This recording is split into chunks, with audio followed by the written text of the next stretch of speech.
વાવાઝોડાનો ખતરો તોળાઈ રહ્યો છે। બંગાળની ખાડીમાં મોટી હલચલ શરૂ છે। આગામી 72 કલાક ખૂબ જ ચિંતાજનક રહેશે। પ્રી મોન્સૂનના પહેલા વાવાઝોડાની સંભાવનાઓ વ્યક્ત થઈ છે। બંગાળની ખાડીમાં વાવાઝોડાની સિસ્ટમ સક્રિય થઈ છે। જીએફએસ મોડલમાં બંગાળની ખાડીમાં સિસ્ટમ સક્રિય થઈ। બંગાળની ખાડીમાં લો પ્રેશર સક્રિય છે અને લો પ્રેશર આજે ડિપ્રેશનમાં ફેરવાઈ શકે છે। 24 અથવા 25 મે વાવાઝોડું સક્રિય થાય તેવી સંભાવના છે। દરિયામાં હાલ ઉછળી રહ્યા છે ઊંચા મોજા। દરિયો આગામી દિવસોમાં ભયંકર રૂપ ધારણ કરી શકે છે। આંધ્રપ્રદેશ, પશ્ચિમ બંગાળ, ઓડિશામાં ભારેથી અતિભારે વરસાદની પણ આગાહી વ્યક્ત કરાઈ છે।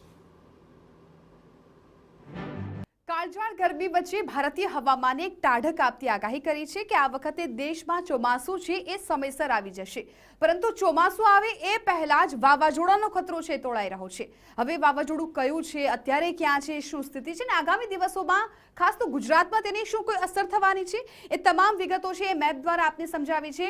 આપ આ મેપમાં જોઈ શકો છો કે બંગાળની ખાડીમાં અત્યારે આ વાવાઝોડું છે એ ધીમે ધીમે સક્રિય થતું દેખાઈ રહ્યું છે।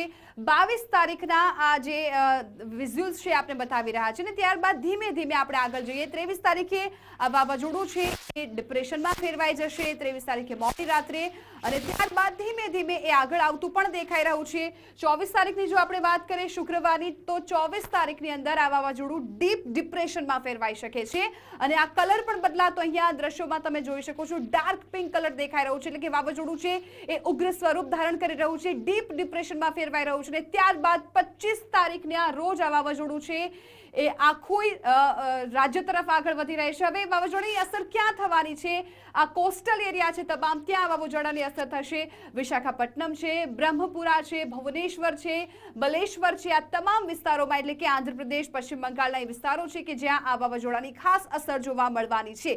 હવે ગુજરાતની વાત કરવામાં આવે તો ગુજરાત પર આ વાવાઝોડાની અત્યારે કોઈ ખાસ અસર નથી દેખાઈ રહી, પરંતુ થોડું હવામાનમાં પલટો આવી શકે છે। ક્યાંક ધીમી ધારે વરસાદ થઈ શકે છે, ક્યાંક ભારે પવન ફૂંકાઈ શકે છે, એવી શક્યતાઓ હાલ વ્યક્ત કરવામાં આવી રહી છે।